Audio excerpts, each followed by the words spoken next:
This news update is brought to you by... Everybody is moving as one because it's celebrating as one. And that's what you love about the Olympics and sports in general, that it actually galvanizes people. Sign up for any Flow Essentials bundle from as low as $160 per month and enjoy 3 dedicated channels to watch the Rio 2016 Olympic Games. Plus, get premium access to the Flow Rio 2016 Extra app to watch the games wherever, whenever, on the go. Don't miss the magic with Flow. This is your Barbados Today evening update for Thursday, July the 28th. So glad you could join us. I'm Emmanuel Joseph.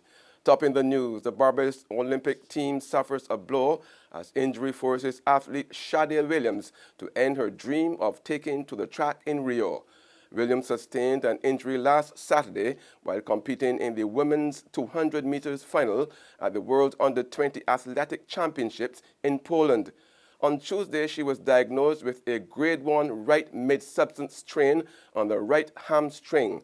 And following a consultation involving the Barbados Olympics Association, the Chief Medical Officer of the Barbados delegation to Rio, Dr. Renee Best, Williams, and her coach, the decision was that Sada should withdraw. Chef of mission of the Barbados Olympic team, Dr. Adrian Lord, tells Barbados Today it was a tough break for Williams and the team, but he is confident she will bounce back. It's a big disappointment to us because we had great potential. I think the experience here would have been good for her, but as an injured athlete, it would have been, from what the doctor said, it would have been more difficult for her. She could have injured herself and affect her future. She's young and she has a lot of talent and potential, and she should do well in the future. Meanwhile, Lord says the Barbados team is scheduled to arrive at the Olympics Village tomorrow morning and everything is in place. The mood here in the Olympic Village is one of preparation and settling in. We have heard of all the adverse reports of problems in the village, but the Barbados headquarters and our team facilities, we have not had any problems. We've standing well, we've checked all the facilities, and we are ready to receive our athletes as the first due to arrive tomorrow morning. In other news this Thursday, the People's Empowerment Party charges that Barbadians are about to lose the popular Browns Beach. PEP President David Commercion is taking issue with the planned construction of the multi-million-dollar Hyatt Hotel and Resort at Carlisle Bay, Lower Bay Street, set to begin in another 2 months.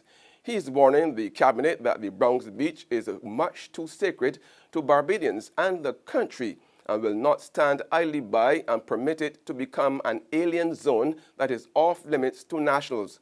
Commercion stressed that Browns Beach must not become one of your typical West Coast beaches, beaches that Barbadians feel no longer belong to them.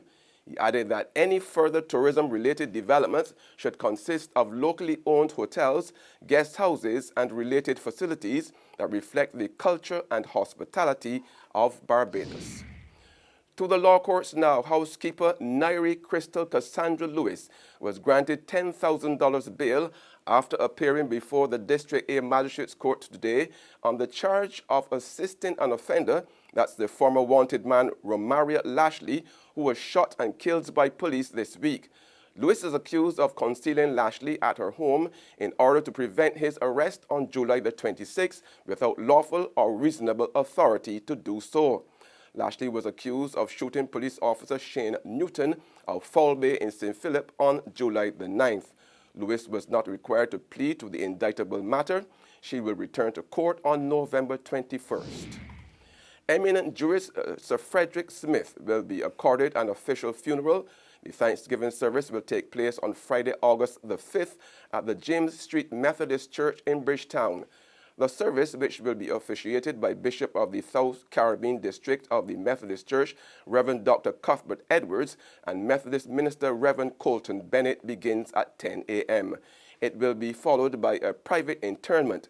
Sir Frederick was a founding member of the ruling Democratic Labour Party, and a condolence book will be opened to the public at the DLP George Street headquarters from 11 a.m. to 5 p.m. on Thursday, August the 4th.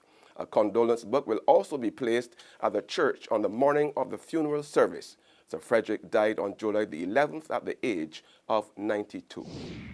Kensington Oval is abuzz with excitement as the nation and regional and international figures celebrate the birthday of the world's greatest cricketer, Sir Gary Sobers.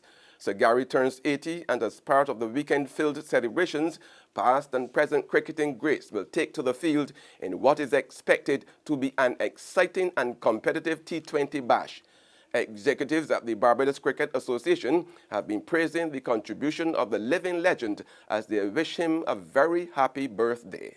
He's arguably maybe the greatest Barbadian that has lived in our lifetime. When you go to England, for example, and you see the way in which people revere Sir Gary, if you talk about cricket, when you talk about Barbados, it meant that one quick example is tourism.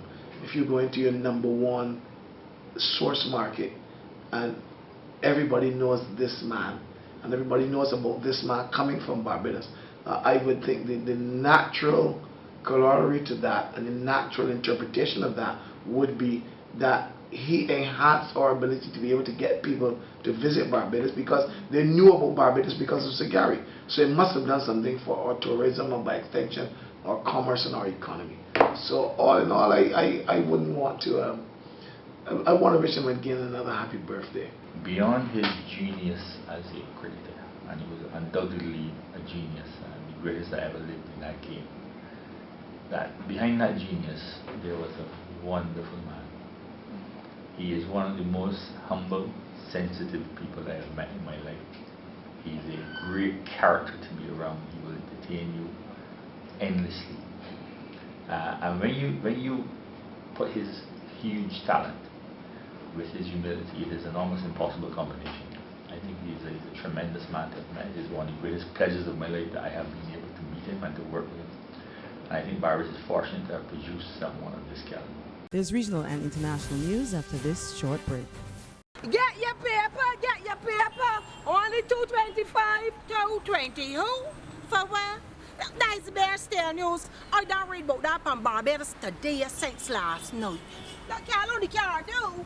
220. Who? Barbados Today. News you can trust. To the region now, alarming statistics from the Child Protection Unit of the Trinidad and Tobago Police Service between May to mid-July. There have been more than 2,500 reports of crime against children. More in this report from CCN TV6. Out of the reports made, sexual penetration has been the most prevalent, serious reported crime for the said period, with a total of 603 reported cases thus far. Sexual touching follows at 242 reported cases. In addition, Mrs. Lewis said that there were 202 cases of child abuse, 35 cases of sexual assault, and 68 reports of teenage pregnancies. Urging the public to keep an eye on their children, especially during the July-August holidays, the acting superintendent of police said there are lots of signs that a child may have been a victim of a sexual crime. The first telltale signs are that the child is hardly talking or has stopped eating. Sometimes a child is reserved. A child may not want to talk. Normally a child may have a funny walk. It will tell you a child probably has an injury, or let's say for a little bruising or discomfort. You look at that. There's a whole list of signs. Further signs, according to her, are the child is apprehensive to change his or her clothing in front of their parents or siblings, or he or she may want to see a movie with a sex-related act in it. On the international front now, in Indonesia, 4 of 14 convicted drug offenders have been executed despite widespread protests. 1 Indonesian and 3 Nigerians were killed by firing squad. It is not clear if the remaining 10 have been spared or face being put to death in the coming days. The global human rights watchdog Amnesty International has described the executions as deplorable acts that violated local and international law. That's news and sports, but for the very latest, visit our website at www.barbadostoday.bb. Also subscribe to our e-paper, email updates, and like us on Facebook. We are also on Izumi Media in bus terminals, or screenplay at supermarkets and gas stations near you, as well as Channel 99 on Flow TV or Mix 96.9 FM. I'm Emmanuel Joseph. See you next time.